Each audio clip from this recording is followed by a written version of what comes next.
Coast region leaders and residents turn out at the Kenya School of Government in Mombasa to give their views on proposed amendment to the Public-Private Partnerships Act 2021. The National Treasury opens a two-day public participation forum covering Mombasa, Kilifi, Lamu, and Tana River counties, with parallel session running in Kwale and Taita Taveta. Participants are reviewing three documents: the Private-Public Partnerships Amendment Bill 2026 and draft regulations covering general operations and project management. The Mombasa Forum is part of a nationwide exercise that began in the Western region. Next week, the team set to move to Rift Valley before wrapping up in Nairobi. PPP Directorate Director General Engineer Kefa Seda says the amendments are meant to align regulations with the current law and speed up project implementation. Regulation, as we all know, we amended the Substantive Act of 2021 without amending the 2014 regulation. So we are here to update the regulation so that the regulation should speak to the current law of 2021. The proposed changes seek to improve the 30-year limit on PPP contracts, allowing flexible concession periods based on project type. They also aim to streamline approvals while the Directorate retains its oversight role.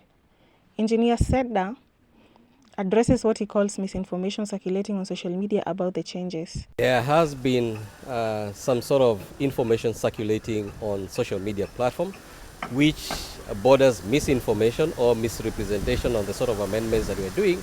And there seems to be an interpretation that the PPP Directorate or the National Treasury is abdicating its approval or oversight role when it comes to evaluation of PPP projects. I would want to categorically state that PPP Directorate will be reviewing and issuing no objections or approval to all evaluation reports that emanate from contracting authorities. We all know the sort of risk exposure we might have if we get things wrong. He says cutting bureaucracy is a top priority, noting that delays have discouraged investors. The Director General says shrinking fiscal space means government can no longer fund major infrastructure through the budget alone. We have to think of alternative mechanisms that will help us in infrastructure delivery. As we all know, our budgets or fiscal space has shrunk, and therefore some of these mega projects we're talking about cannot be implemented through budget. So we have to think of alternative mechanisms on how to deliver, and that's why PPP comes in handy together with the National Infrastructure Fund.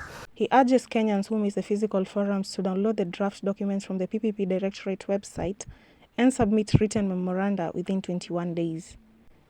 Treasury says it will fold public feedback into the final documents before sending them to Parliament, which will hold its own stakeholder engagement before the bill goes to the President for assent. So it will be important for us to have your views, listen to you, think of where the pain points are, then we address them accordingly and we work together as a nation.